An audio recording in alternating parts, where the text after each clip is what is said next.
오병이어 기적을 행하는 교회, 오늘 설교의 제목입니다.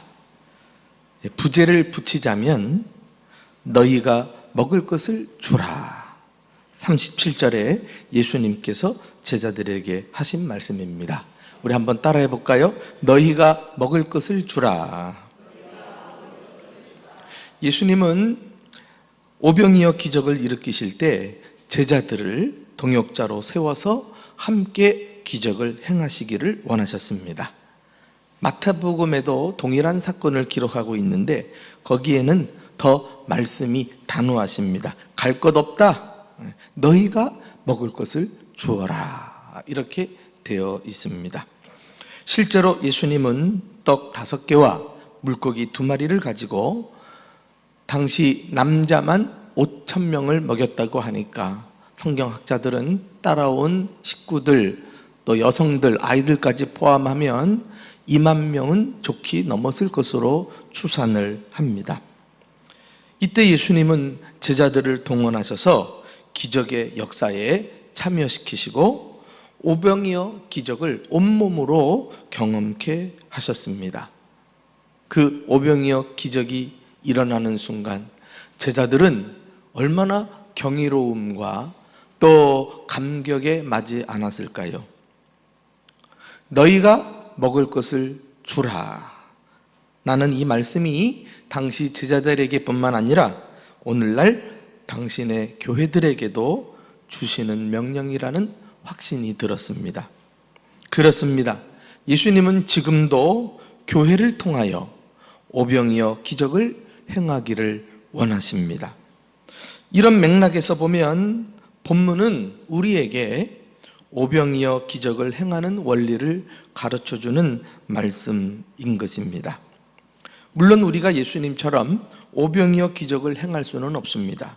이 기적은 그 자체가 유일하고도 독특한 사건입니다. 예수님께서 자신이 생명의 떡이심을 나타내신 기적이기 때문에 전능하신 하나님만이 행할 수 있지 않습니까? 만일 오늘날에도 자신이 생명의 떡이다 라고 말하면서 실제로 어떤 놀라운 기적과 표적을 행한다면 그 사람은 이단입니다. 사이비 교주임에 틀림이 없습니다. 사탄이 우리를 미혹시키기 위해 우리가 하지 못하는 놀라운 일들을 많이 일으키거든요. 많은 사람들이 그러한 미혹에 쉽게 넘어갑니다. 사람이 많이 모인다고 해서 기적만 보고 따라가면 큰일 납니다. 그러나 생명의 떡이신 예수님을 증거하고 전파할 목적으로 지금도 예수님은 교회를 통하여 언제든지 놀라운 역사를 일으키고 계심을 믿으시기를 축원합니다. 예수님은 어떻게 오병이어 기적을 행하셨는가? 오늘 말씀을 통해서 예수님의 모습 속에서 기적의 원리를 함께 배워보고 싶습니다. 첫째는 불쌍히 여기시는 예수님이 나옵니다. 우리 34절 말씀을 함께 읽어보실까요? 시작. 예수께서 나오사 큰 무리를 보시고 그 목자 없는 양 같음을 인하여 불쌍히 여기사 이에 여러 가지로 가르치시더라. 모든 기적에는 기적이 일어날 만한 배경이 있습니다. 그 기본적 배경은 바로 불쌍히 여기는 마음이에요. 예수님은 알다시피 이전에도 온종일 사역하시느라고 식사할 겨를도 없었다. 그러니까 몸은 얼마나 피곤하시겠습니까? 그럼에도 불구하고 무리들이 계속해서 몰려오니까 그들을 귀찮아하지 않았어요. 목자 없는 양같이 불쌍히 여겼어요. 그러면서 그들에게 조금이라도 유익이 되도록 계속해서 가르치고 계십니다. 불쌍히 여기사. 우리는 오병이어 기적 사건 자체만 보고 예수님의 이 마음을 놓쳐서는 안 돼요.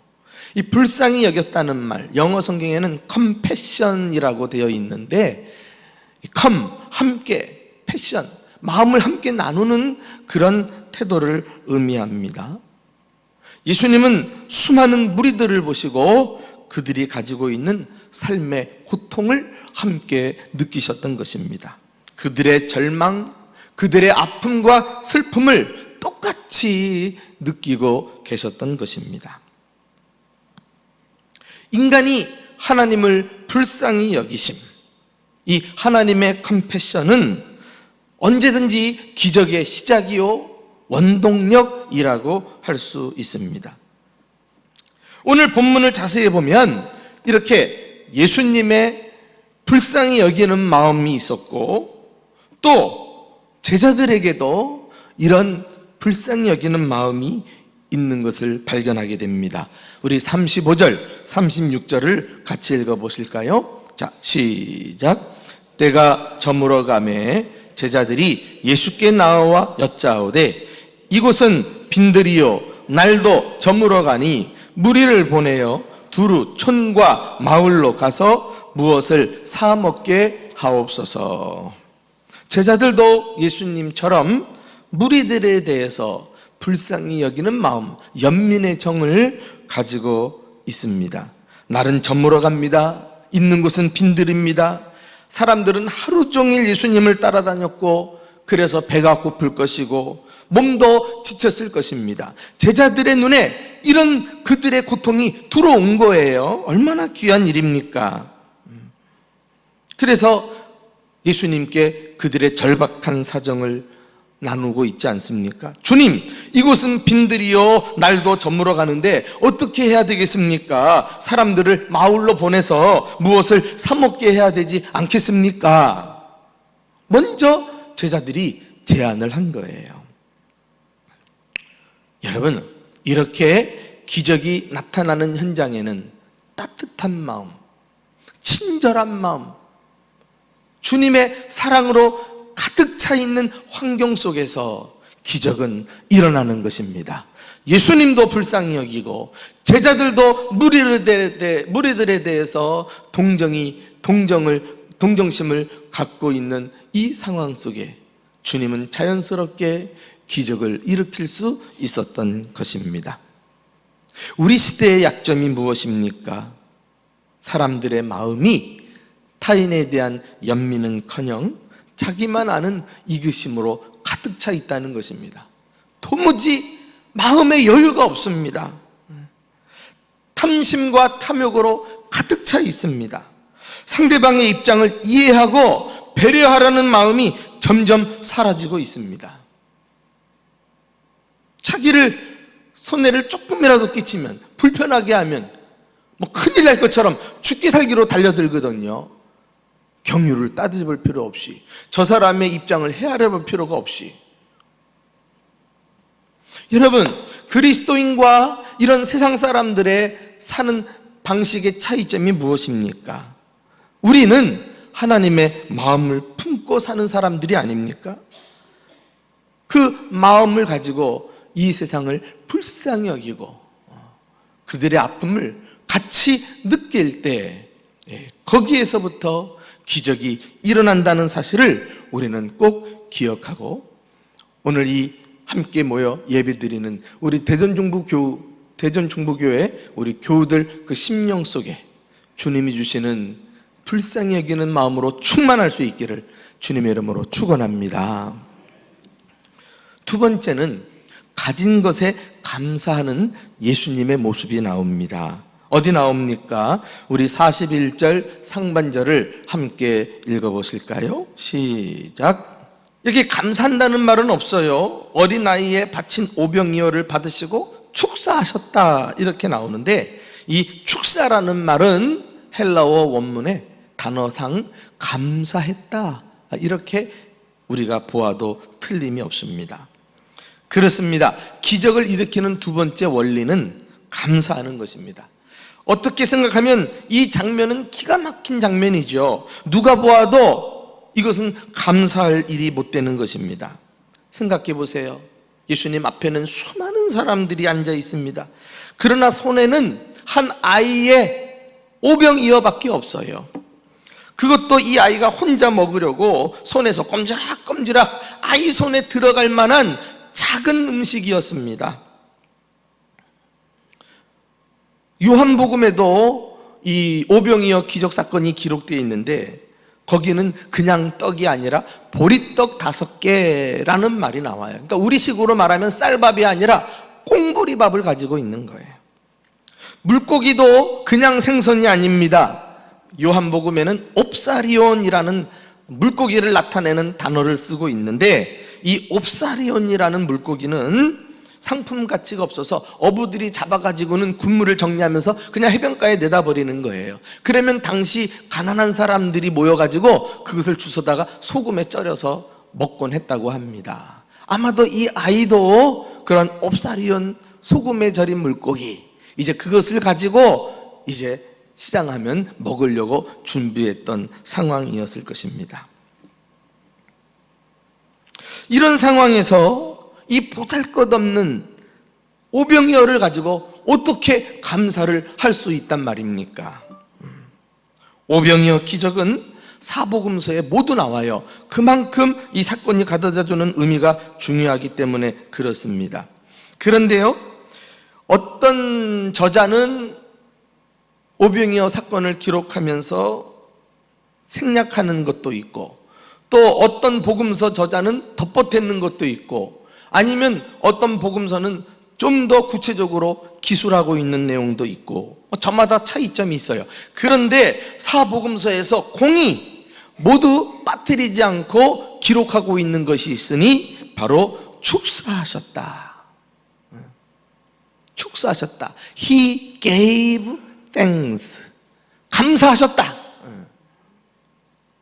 그만큼 예수님께서 감사하신 사실을 강조하고 있는 것입니다. 예수님이 감사한 이 태도는 사실 특별한 행동이 아니라 당시 유대인들이 식사할 때마다 마땅히 드리는 일반적인 감사 기도였어요. 하나님 아버지, 음식을 주시니 감사합니다. 하나님께 영광을 올려드립니다. 이렇게 우리가 보통 기도하지 않습니까? 한마디로 감사는 특별한 행위가 아니요, 마땅히 해야 될 일이며 아주 일상적인 행위인 것이 틀림이 없습니다. 그러므로 우리는 형편없는 상황에서도 아주 작은 것을 가지고 날마다 감사해야 할 줄로 믿습니다. 사실 감사는요, 일상적이고 평범한 것이지만은 그 속에 미래적인 축복을 담고 있다는 사실을 아십니까? 그래서 감사가 중요하고 반드시 감사를 해야 하는 것입니다. 앞으로 누릴 축복이 현재 내가 감사하는 것에 다 담겨져 있는 것입니다. 지금 가진 것은 오병이어이지만은 이제 이것을 통해서 하나님은 5,000명 이상을 먹이실 것이다. 지금 내가 가진 것은 미래 축복의 밑거름이다. 이런 믿음을 가지고 있으니 작은 것을 가지고, 보잘것없는 것을 가지고 감사합니다. 이 감사가 터져나오는 거 아니에요? 이런 믿음을 가진 사람이 감사합니다. 실제로 감사하는 자에게 기적이 일어났어요. 할렐루야. 예수님이 그런 믿음을 가지고 기도하셨잖아요. 한 아이가 바친 그 작고 보잘것없는 형편없는 음식. 그런데 이것이 많은 사람을 먹이는 그런 축복의 밑거름으로 쓰일 수 있다는 사실을 주님은 내다보시고 감사할 수 있었던 것입니다. 보통 우리가 세상에서 선불요금제라는 게 있잖아요. 먼저 돈을 내야 돼요. 그런데 하나님 나라에서는 선불감사제만 통합니다. 먼저 감사하세요. 아무것도 없어도 감사, 일이 안 풀려도 감사, 실패해도 감사. 감사, 미리 감사로 값을 지불하세요. 그러면 하나님께서 반드시 그 감사 속에 미래 축복을 담아서 기적을 경험케 해 주실 것입니다. 우리도 예수님처럼 일상 속에서 믿음의 감사를 생활화하고 기적을 함께 경험하는 저와 여러분 될 수 있기를 주님의 이름으로 축원합니다. 마지막 세 번째로 우리는 사람들과 나누시는 예수님의 모습을 발견합니다. 예수님은 앞서 말씀드린 대로 사람들을 불쌍히 여기셨어요. 그리고 오병이어를 가지고 감사 기도를 드리셨습니다. 그러나 아직 기적은 일어나지 않았어요. 이어서 예수님이 오병이어를 사람들에게 나누어 주실 때 기적이 일어난 것입니다. 기적을 일으키는 마지막 원리는 나눔을 실천하는 것입니다. 자, 우리 한번 41절 하반절을 다 같이 읽어보실까요? 시작. 떡을 떼어 제자들에게 주어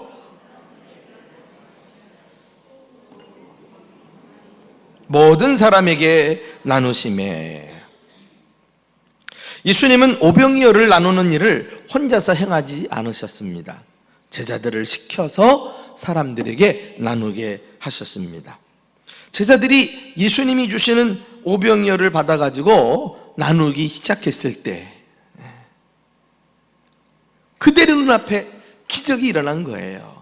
떡과 물고기가 떼어도 없어지지 않고 계속해서 불어났습니다. 할렐루야! 얼마나 놀라운 일입니까?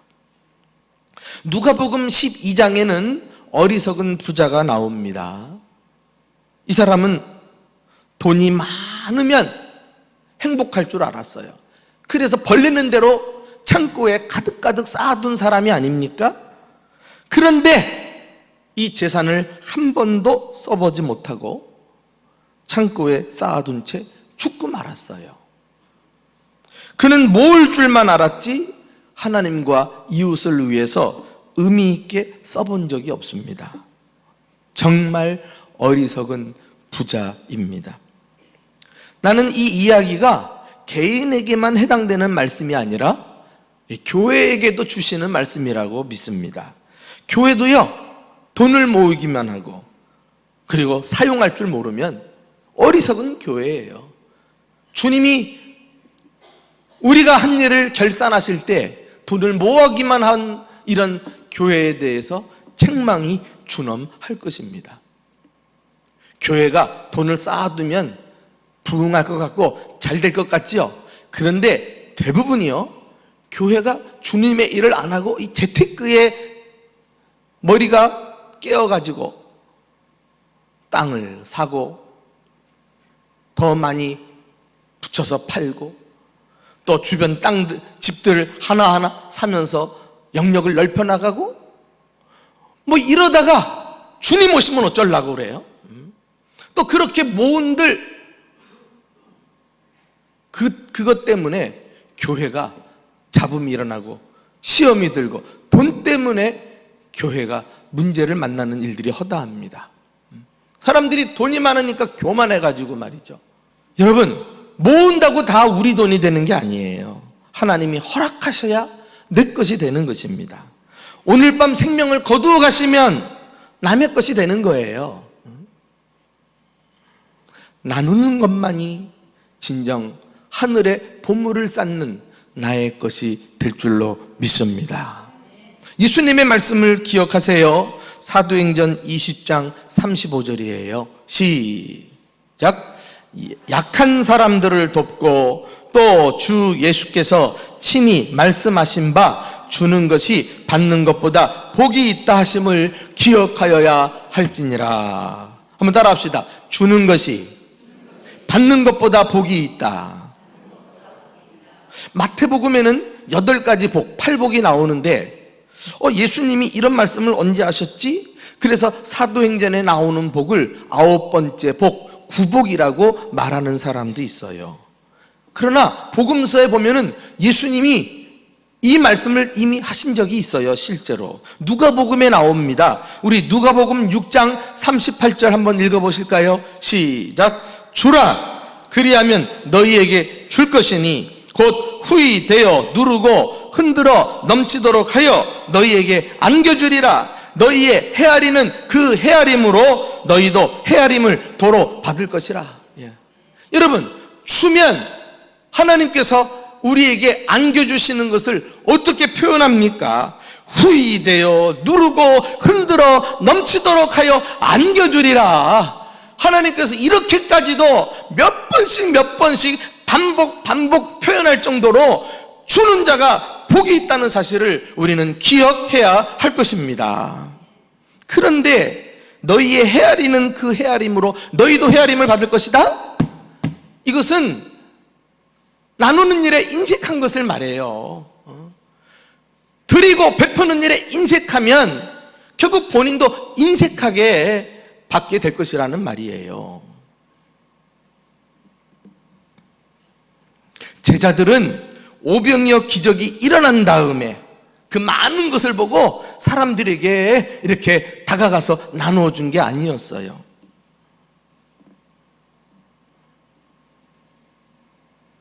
그리고 또 제자들은 지금 예수님이 들고 있는 이 작고 보잘것없는 오병이어 요것만 생각했다면 예수님이 너희가 나누어 주어라 이렇게 말했을 때 사실 그걸 따라서 순종하기가 쉽지 않을 거예요. 지금 무슨 일을 하라는 거야? 나눠줄 게 없는데 뭘 나눠주라는 거야? 지금 이런 형편에서 제자들이 예수님 말씀이 떨어지자 무섭게 즉각 순종하고 나눈 거예요. 여러분, 나누는 것은 이렇게 실천하는 겁니다. 내가 나눌 만한 여건이 되어서 또 내가 풍성한 것을 가지고 있는 것을 보아서 그래서 인심쓰듯 뚝뚝 떼어주는 게 나누는 게 아니라니까. 제자들이 주님 말씀에 무조건 하고 순종하지 않았다면 기적은 강 건너가고 말았을 거예요. 현재는 심히 작은 것을 가졌지만 눈에 보이는 것 없지만 믿음으로 말씀에 순종하여 나누는 일을 실천했더니 기적이 일어났어요. 할렐루야. 그 기적의 결과가 무엇입니까? 42절, 43절 다 같이 시작. 다 배불리 먹고 남은 떡 조각과 물고기를 12바구니에 차게 거두었다. 먹고 그것도 배불리, 그것도 남았다는 거 아닙니까? 정말 주님 말씀하신 대로 후히 되어 누르고 흔들어 넘치도록 해서 너희에게 안겨주신 결과가 오병이어 사건이었던 것입니다. 사랑하는 교우 여러분, 저도 목회하면서 많이 경험하는 건데요, 나누는 일은 넉넉해서 여유가 있어서 하는 일이 아닙니다. 부자라도 믿음이 없으면 못 나눠요. 마음이 부자인 사람, 믿음이 부요한 사람이 그렇지 못한 상황 속에서도 나누는 것입니다. 그리고 하나님은 그런 사람을 통해서 오늘날도 하나님의 나라를 이루어 가십니다. 그런 사람은 아무리 작은 것이라도 이웃에게 나누어 줄 수 있다라는 이런 믿음을 가지고 행동하는 사람이에요. 우리도 말씀에 순종해서 내가 비록 작은 것이지만 나보다 더 앞서서 필요한 사람이 있다면 내 가진 것을 그 사람에게 옮기는 거예요. 이것은 내 물질의 주인이 아니라 이 사람이 주인이다. 그래서 돈은 돌고 도는 거 아니겠어요? 나누는 게 돈이에요. 이걸 안 나누면 머리가 돌아버립니다. 돈 때문에. 내가 나누고 베풀 때 하나님의 그 기적의 법칙을 따라서 온 우주의 재물이 들어오는 보물 창고가 내 앞에서 활짝 열릴 줄로 믿습니다. 나는 우리 교회도 하나님의 나라 확장과 복음 전파를 위해서 열심히 어려워도 나누고 베풀고 구제하고 선교하고 이러면서 오병이어 기적이 일어나는 교회가 될 수 있기를 예수님의 이름으로 축원합니다.